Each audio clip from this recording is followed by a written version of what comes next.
जय हिंद, जय Bharat and welcome to Dev Talks. This is Adi Chint. मैंने एक दो हफ्ते पहले आपको बताया था कि भाई एक पैटर्न चल रहा है कंट्रीज के अंदर केओस का। मैंने आपको ये बताया था कि गहरे राज्य जो है एक तरह से कहीं ना कहीं पूरे एक रिमलैंड के अंदर मैं आपको दिखाऊंगा कैसे आग लगाने की कोशिश कर रहा है। एक और कंट्री इस आग की लपट में आ रहा है और उसके अंदर से भी नेशनल एंडाउमेंट ऑफ डेमोक्रेसी गहरे राज्य के टट्टुओं की पूरी तरह से भनक बाहर दिख रही है। तो मैं उसके बारे में थोड़ा सा बात करता हूँ और मैं आपको बताने की कोशिश करूंगा कि अगला कंट्री कौन सा जाता है, इस केओस के अंदर क्या होने वाला है, क्या आगे गेम चलेगा। तो चलिए जरा थोड़ा सा एनालाइज करते हैं। सबसे पहले मैं आपको एक मैप दिखाना चाहूंगा जिसमें मैं अपनी थ्योरी आपके सामने रखूंगा।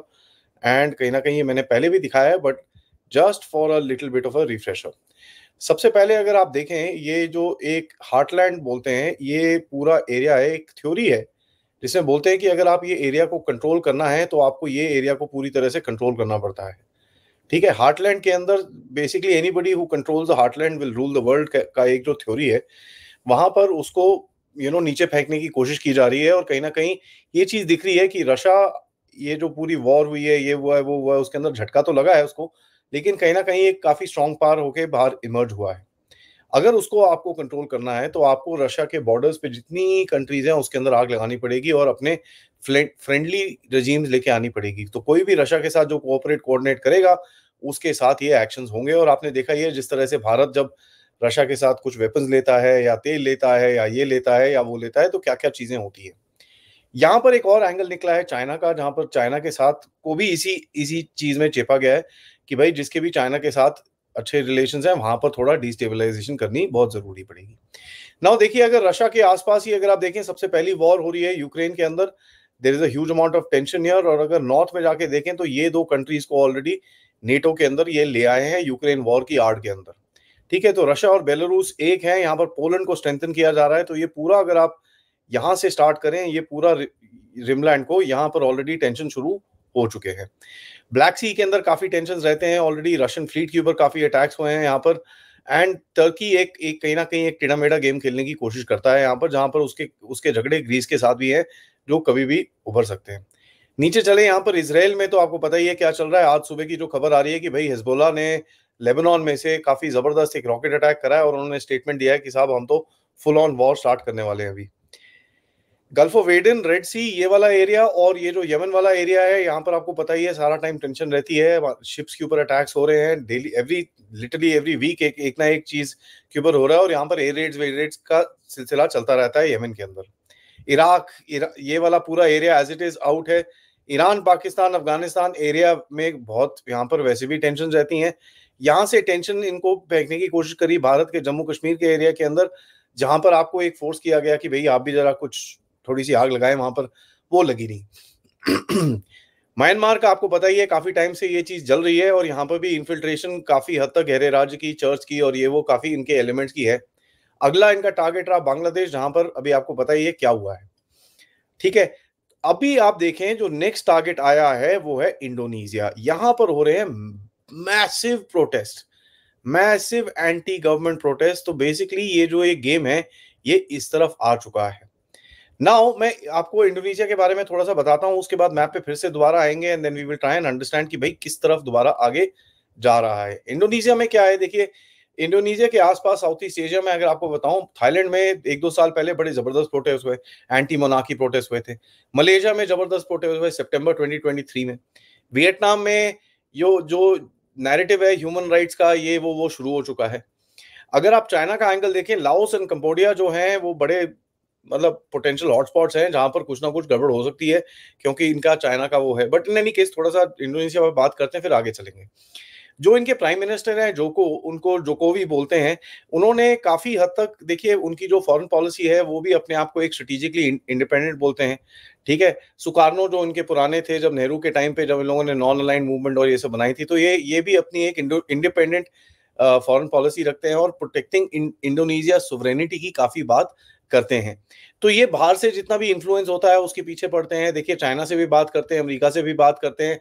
ही is got issues with everybody, but वो सबसे बात करके he is trying to balance everything out, जैसे जिस तरह से भारत भी सबसे बात करने की कोशिश करता है and to kind of figure out कैसे चल रहा है। ठीक है, तो यूएस का जो इस जगह पे, अब अगर यूएस को लड़ाई लड़नी है तो he can not have this happening in this backyard, जब वो वहां पर लड़ रहा होगा। तो अगर उसको चाहिए तो चाइना को अगर इनको मतलब पकड़ना है तो जितनी भी कंट्रीज हैं वो एब्सोल्युटली प्रो यूएस होनी चाहिए।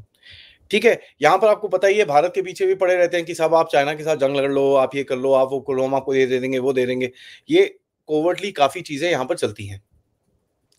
G20 के टाइम पे जब जकार्ता में G20 हुआ था, जोको ने क्या किया था, इन्होंने ना तक कि पुतिन को बुलाया बट ज़ेलेंस्की को भी बुलाया और काफ़ी मतलब इनके पीछे लोग पड़ गए थे। पुतिन तो आए नहीं थे वहाँ पर, इनके सर्गेई लाव्रोव आए थे एंड कहीं न कहीं आपको पता ही है वहाँ पर फिर काफ़ी वो बॉयकॉट, शॉयकॉट ये वो उल्टे-सीधे चीज़ें हुई थी। उसके बाद भारत के अंदर ये चीज़ें हुई तो अब G20 का तो आपको सब पता ही है।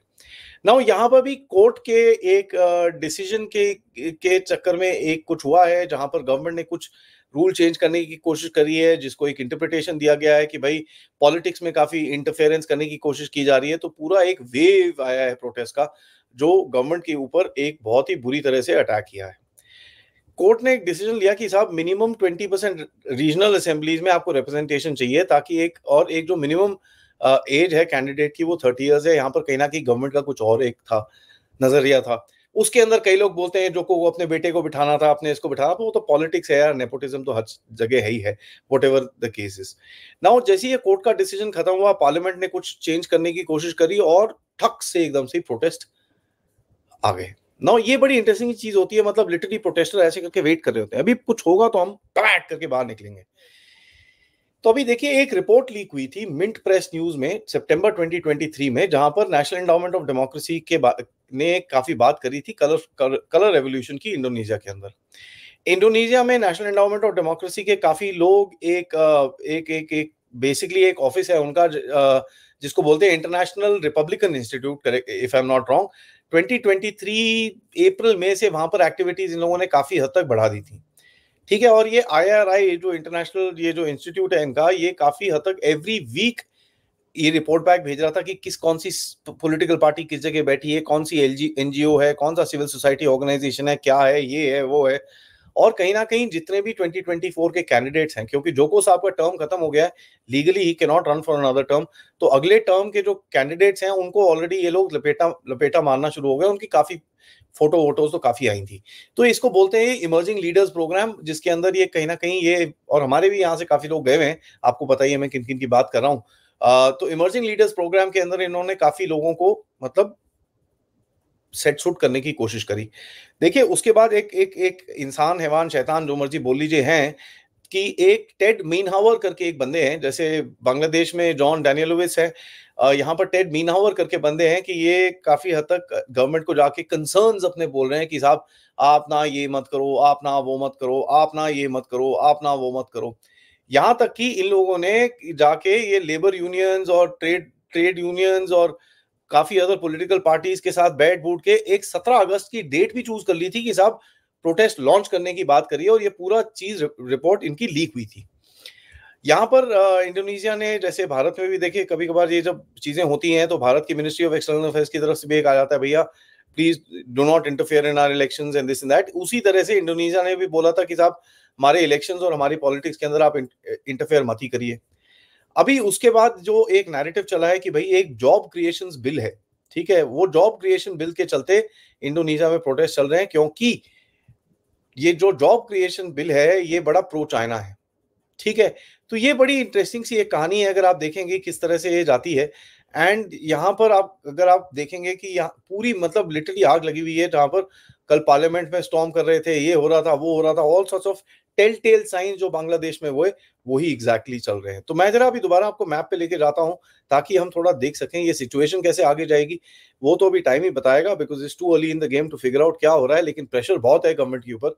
तो अगर ये साउथ चाइना सी में पहुंच चुका है तो इंडोनेशिया है, मलेशिया में मैंने आपको बताया एक कहीं ना कहीं इशू हुआ था, थाईलैंड में भी एक इशू हुआ था। ये सब कंट्रीज के अंदर जो फॉल्ट लाइंस है उसको ऑलरेडी एक्सप्लॉइट करके रखा हुआ है। वियतनाम में ह्यूमन राइट्स और इन चीजों की बात हो रही है, बट वियतनाम काफी एक अलूफ सा कंट्री है, उसके अंदर यूएस का इतना इन्फ्लुएंस अभी तक नहीं है। अगर थोड़ा अंदर जाएं, लाओस और कैम्बोडिया जो हैं, ये दो कंट्रीज ये लिटरली चाइना के खरीदे हुए हैं। इनके कोई 70-80% डेट वेट सब कुछ इनका अमेरिका का ही है। तो अगर ये दो कंट्रीज हैं, यहां पर कुछ अगर देखने को मिलता है तो that's something that we'll have to see. But एक आउटलायर भी है इसके अंदर, जहां पर एल्बनीजे साहब जो हैं ऑस्ट्रेलिया के प्राइम मिनिस्टर, उनके पीछे भी थोड़ी अभी चीजें, आवाजें उठनी शुरू हो गई हैं क्या ऑस्ट्रेलिया भी केओस के अंदर जाएगा?